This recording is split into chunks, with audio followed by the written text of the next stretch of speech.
Hello বন্ধুরা, good morning সবাইকে। সবাই কেমন আছো? আশা করি সবাই অনেক অনেক ভালো আছো, আমরাও ভালো আছি। বুলটি বিষয় চ্যানেলে তোমাদের সবাইকে স্বাগত। নতুন একটা ভিডিওতে সবাইকে ওয়েলকাম। তো সকাল সকাল দেখো তোমাদের দাদাভাই আমার উপর রাগ করছে। আর এখন ভোর 4টে বাজে, তখন উঠেছি। তো এখন 5টা বেজে গেছে, দেখো সলক হয়ে যাচ্ছে, কিন্তু এখনও প্রচণ্ড কুয়াশা, বাইরে বেরোনো যাচ্ছে না। তো তোমরা দেখতেই পেলে বাড়ির উপরে গাড়ি দাঁড়িয়েছিল, ওই দেখো এই গাড়িতে করে তোমাদের দাদাভাই আর হচ্ছে আমার ওই ঘরের ভাসুর হচ্ছে সেজদা। তো সেজদাকে নিয়ে আজকে কলকাতা যাচ্ছে তোমাদের দাদাভাই ডাক্তার দেখাতে। তো দাদার হার্টের একটু প্রবলেম হয়েছে কি, সেটার জন্যই দেখাতে যাচ্ছে। তো তারপরে আমি আবার ঘুমিয়ে পড়েছিলাম, পুচু উঠে গেছে। তোমরা মানে শুনতে পেয়েছিলে কানে, হয়তো পুচু কান্না করছিল, ওর জন্য তোমাদের দাদাভাই আমাকে বকছিল যে ও উঠে গেছে তাড়াতাড়ি যাও, আর তুমি এত সকাল সকাল উঠেছো, কোনো ঠান্ডা লাগতে পারে। এবার আমার যদি ঠান্ডা লাগে, প্রচুর ঠান্ডা লাগবে, ওর জন্য তোমাদের দাদাভাই সকাল সকাল আমার বকছিল। তো যাই হোক, আমি ক্যামেরাটা আবার না করলে তো তোমাদের বলতেও পারবো না, দেখাতেও পারবো না।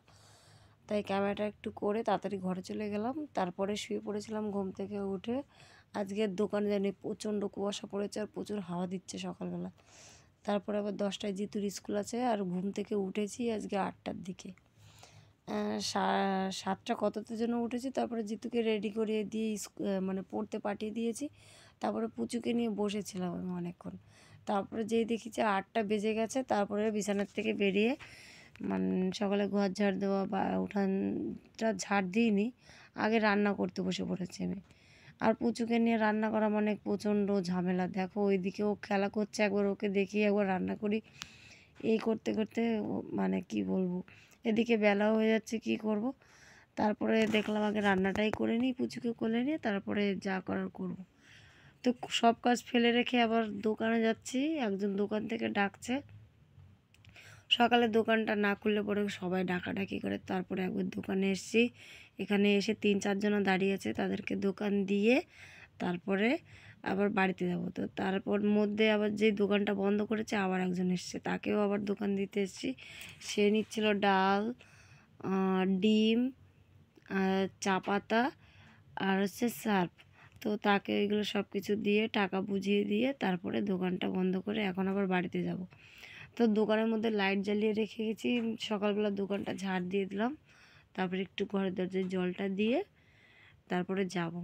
তো এইদিকে আবার সব খুলে ফেলেছিলাম যে দোকানটা পুরোপুরি খুলবো, তারপর দেখলাম না খুলবো না, খুললে পরে আবার পুচু সোনাকে আবার ওই নিচে রেখে এসেছি। তাই আবার ভয় পাচ্ছি যে তাড়াতাড়ি যেতে হবে, তার জন্য আবার তাড়াতাড়ি করে সব রেখে ধুয়েই আবার চলে যাব। তো সব কিছু আবার দোকানের মধ্যে ঢুকিয়ে নিলাম, কিছু এবার বের করলাম না, সব বের করে আবার ঢোকাচ্ছিলাম। তো ওইখানে তেলের বোতল, জল যা যা ছিল সব বের করেছিলাম, আবার সব ঢুকিয়ে তারপর দোকানটা ভালো করে ঝাড় দিয়ে এখানে বেঞ্চ আর চেয়ার ছিল ওইটা বের করে রেখে, আর কিছু একজন মাল নিল, সেটা লিখতে বললো, সেটা আবার লিখে তারপর দোকান তালা দিয়ে থুয়ে বাড়িতে চলে এসেছি। তারপর বাড়িতে এসে দেখতেই পেলে বিছানাটা ভালো করে তুলে ফেললাম, তোলার পরে জিতুও পরে বাড়ি চলে এসছে, ওকে এখন রেডি করিয়ে দিচ্ছি। আজকে প্রচণ্ড শীত, তাই আজকে ওকে একটা নতুন সোয়েটার পরিয়ে দিচ্ছি। এটা হচ্ছে ওর মাসিমণি এসেছিলো আগের দিন, তো এটা দিয়ে গেছে একদম, মানে তখন পরানো হয়নি, তাই বললাম আজকের থেকে এই নতুন সোয়েটারটা পরে স্কুলে যাবে, শীতের মধ্যে ভালোও লাগবে, এদিকে সোয়েটারটা স্কুলের সঙ্গে মানাবে, লাল রং নেই যেহেতু, তাই বললাম এইটাই পরে যা, সুন্দর লাগছে দেখতে। আবার ওইটা গলায় নিল, আমি আরও রেগে গেলাম যে ওইটা নিচ্ছিস কেন। তো বলছে মা এটা নিলে পরে গলা ঢাকা থাকবে, নাক বন্ধ হয়ে যাবে না, তাহলে রাস্তায় এটা নিতে পারবো। তারপরে ওকে রেডি করিয়ে দিয়ে খাওয়ানো হয়ে গেছে ওকে। তারপরে জিতু স্কুলে চলে গেছে, তারপরে আমি ভাত খেয়ে থালা বাসন ধুয়ে এনে রেখেছি। তারপরে দেখি একটু রোদ উঠেছে, তাই বাইরে চলে এসেছি, একটু রোদ্দুর লাগাতে হবে গায়ে, প্রচণ্ড ঠান্ডা লাগছে। আর এইদিকে পুজোর থালা বাসনগুলো নাই নাই করে 2 বছর পরে মাজলাম, 2 বছর হতে এখন 2-3 মাস বাকি আছে। তো যাই হোক, তারপরে আবার এই দেখো এতগুলো জামা কাপড় ধোবো, আর আজকে এই টেডি বিয়ারটাকে ভালো করে স্নান করাবো ওকে এই শীতের মধ্যে। স্নান না করালে আবার পুচুকে দিতে পারবো না, পুচু খেলা করতে পারবে না। তার মধ্যে জামা কাপড়গুলো যেই ভিজাচ্ছিলাম, পুচু উঠে গেছে, আবার দৌড়ে ঘরে এসেছি, ওকে নিয়েছি। এখন ওর জামা কাপড়গুলো খুলে দেবো, ওকে একটু খাওয়াবো, ওর সঙ্গে খেলা করব, তারপরে আবার কাজ করব। তো ওকে নিয়েই আবার এই যে যে বিছানায় যে আমরা কম্বলটা আর কি পেতে ঘুমাই, সেইটা না প্রচণ্ড ঠান্ডা, তার মধ্যে পুচু আবার হিসু করে দিল, তাতে ভাবলাম কি ওটা একটু রোদ্রে দিয়ে আসি, তাহলে গরম হয়ে যাবে। আর অত বড় কম্বল তো ধোয়া যাবে না। তারপরে কম্বলটা রোদে দিয়ে এসেছি, আর এই দেখো ভিজে জামা কাপড় ওইগুলো রোদে দিয়ে মেলে এসেছি। তারপরে দুপুরবেলায় দেখো স্নান টান করে পুচুকে ঘুম পাড়াবো। পুচু তো ঘুমালো না। তারপরে এই দেখো আমি শর্ট ভিডিও করার জন্য একটু রেডি হচ্ছিলাম, তো এইটুকু রেডি হয়েছি, তার মধ্যে পুচু খুব কান্নাকাটি করছে। তারপরে বিকাল হলো, বিকালে পরে রাত হলো, রাতের পরে অনেকটাই রাত হলো, তখন আমি দোকানে বসে আছি। তোমাদের দাদাভাই তো কলকাতায় গিয়েছে, এখনও আসেনি, কখন আসবে, প্রায় রাত 12টা বেজে যাবে হয়তো। তারপরে প্রচুর ঘুম পেয়েছে দোকানের মধ্যেই, তো ওকে আবার ঘুম পাড়াচ্ছি দেখো। তো ও যখন ঘুম পায় ওর এত কান্নাকাটি করে, ওকে সামলানো পুরো দায় হয়ে পড়ে আমার, এতটা বিরক্ত করে। তো দেখো ফাইনালি পুচু ঘুমিয়ে পড়েছে, এখন ওকে দোলনার মধ্যে শুইয়ে দেবো।